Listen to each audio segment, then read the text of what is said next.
The Lord be with you. A reading from the Holy Gospel according to Luke.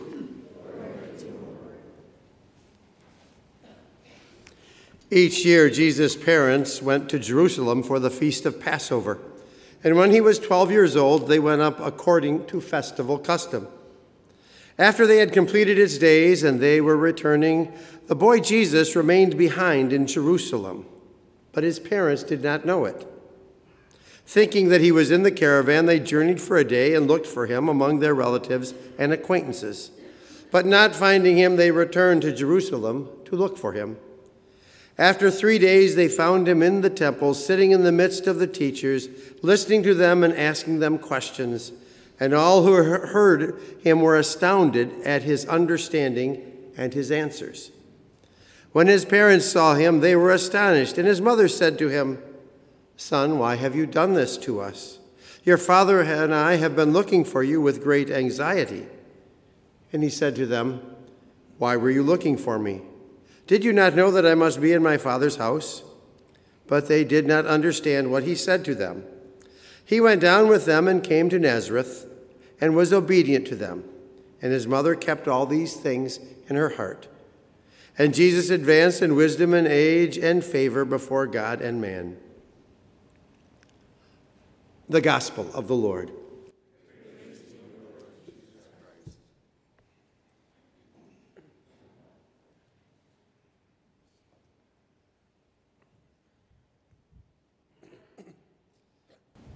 I have a friend whose youngest child is her son, Matt.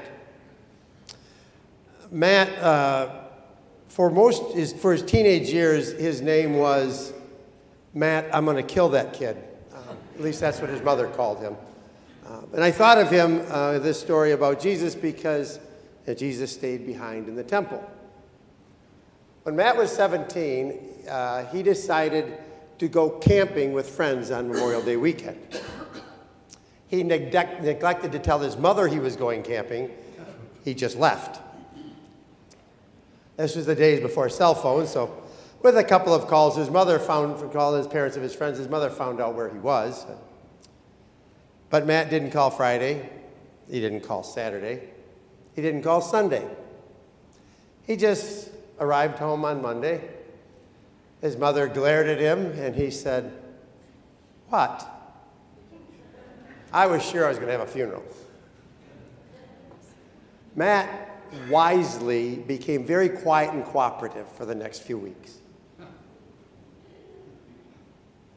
After spending the time at Passover, Mary and Joseph headed home thinking Jesus was with the group. Not finding him in the caravan, they returned to Jerusalem, and after looking for him for 3 days, they found him in the temple.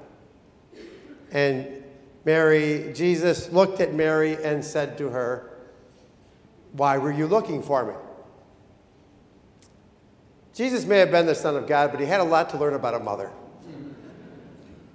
He was 12 years old, nearly a teenager. Likely came close to not living to be a teenager. We are told Jesus returned and was to Nazareth, obedient to them. He grew in wisdom and age. To me, that means, like my friend's son, Matt, he became very quiet and cooperative for a while around the house. We call Jesus, Mary, and Joseph the Holy Family, not the perfect family, because there's no such thing. Life was not easy for them. They had to struggle to survive.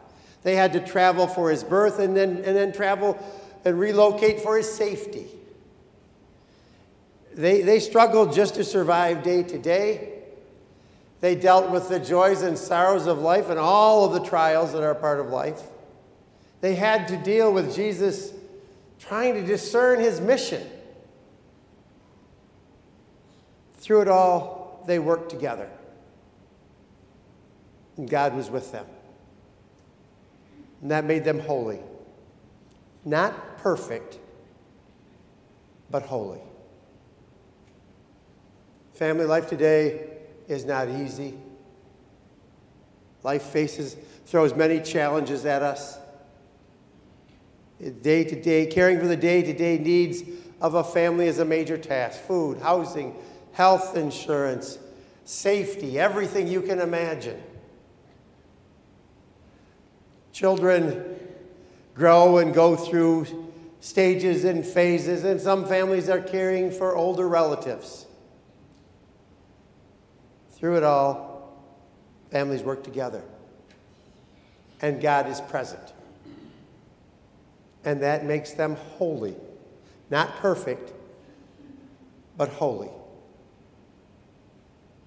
We call this the Feast of the Holy Family of Jesus, Mary, and Joseph.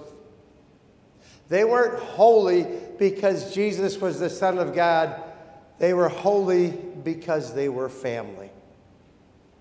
This is our feast. And we too are holy because we are family.